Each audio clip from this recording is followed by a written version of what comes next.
Costaud, hein. Soulève la pelle, hein.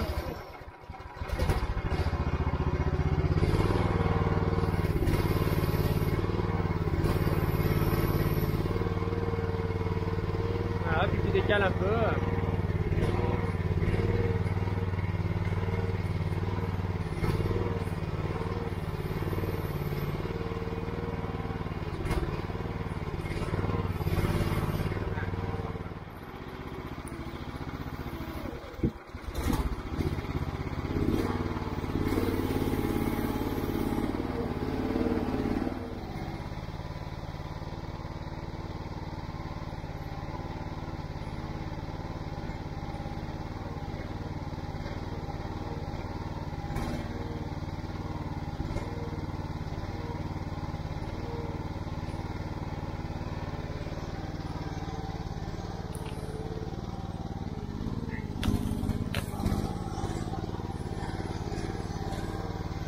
Là c'est bien, ça vient bien là.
Bon, ben voilà, le petit point du lendemain.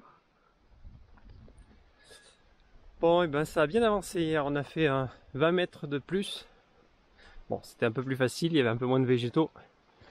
Bon là, c'est le chantier total. Donc il va falloir évacuer un petit peu les bambous, trier les cannes là.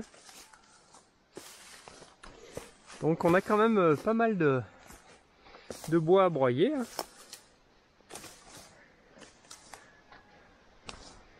On a la fameuse souche. Hein. Celle-là, incroyable. Hein. La taille de cette souche, colossale. On n'a jamais cru que la pelle peut la bouger. Hein. Du coup, ben, la bambouserie, on y voit un petit peu plus clair maintenant. Là, on a défriché. Ben, avant, c'était à l'ombre. Maintenant, c'est de nouveau au soleil. Encore, on avait pas mal d'arbres à enlever. Encore des grosses souches. Bon, on a pu se rendre compte que la terre est magnifique. Hein. Partout, la terre, et c'est très homogène sur toute la profondeur. On a une vraie terre de forêt. Ah, ça, c'est du bonheur. Ça, c'est les années, là, les années à laisser la forêt se remettre en place, qui a permis d'avoir vraiment un sol maintenant superbe. Hein. Avec beaucoup de bois morts, il y avait énormément de bois morts ici avant. Bon, il y en a encore, hein, d'ailleurs, on en retrouve ici. Hein. Du beau bois mort. La même couleur que le sol. Donc voilà, ça fait plaisir de, voilà, le soleil revient ici. Donc là, il nous reste encore quelques arbres. Quelques arbres à évacuer, là, à sortir pour pouvoir passer la barrière anti-rhizome. Parce que donc je le rappelle, le but du jeu ici c'est de faire un chemin, mais c'est surtout de passer la barrière anti-rhizome pour délimiter la bambouserie. Là on voit vite hein, dès qu'on revient dans l'ombre. Donc là on a rejoint la rivière.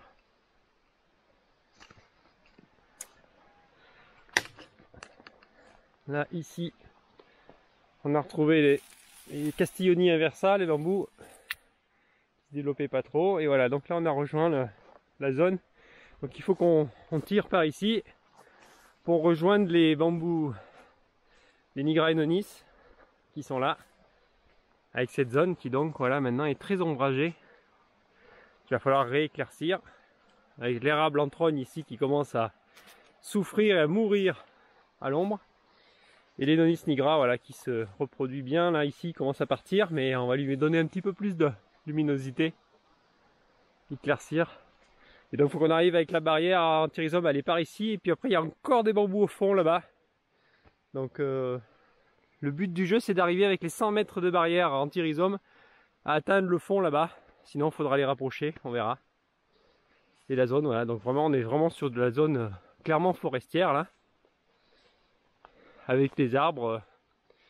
L'intérêt d'avoir implanté certains arbres depuis longtemps et d'avoir laissé la forêt se mettre en place, c'est que bon, on a des arbres perdus au fond là-bas dans les ronces, mais ils sont protégés des chevreuils, et du coup tout ce qui est fruits à coque, poiriers, pommiers, là-bas, bon voilà, on va faire après des chemins définitifs, puisque maintenant on connaît vraiment les axes prioritaires à aménager pour la forêt. Maintenant c'est plus forcément l'arrosage des arbres, la majorité des gros sont en place, bon il y en a toujours à planter évidemment, il y a beaucoup de strates encore à mettre en place, mais on sait à peu près où il faut placer les chemins.